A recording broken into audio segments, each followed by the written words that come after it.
బాంబే పేలుళ్ళు కానీ, కోయంబత్తూరులో బాంబే పేలుళ్ళు కానీ,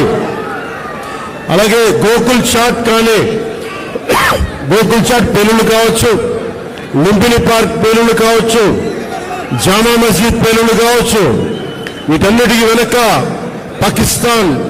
హస్తం ఉంది. వారు ముఖ్యంగా ఒకవైపు సరిహద్దుల్లో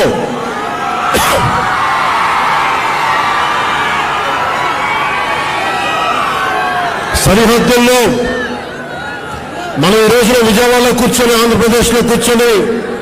మనం ఇట్లా తిరగలుగుతున్నామంటే, జమ్మూ కాశ్మీర్లో కానీ,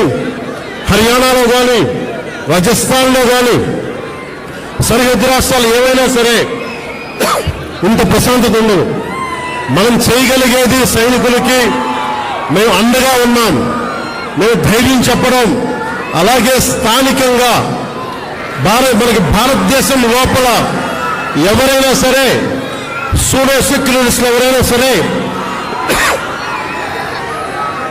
సెక్యులరిజం పేరు మీద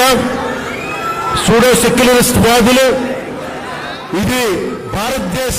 ఆర్మీని కానీ, డిఫెన్స్ ఫోర్సెస్ ని కానీ బలహీనపరిచే విధంగా, కించపరిచే విధంగా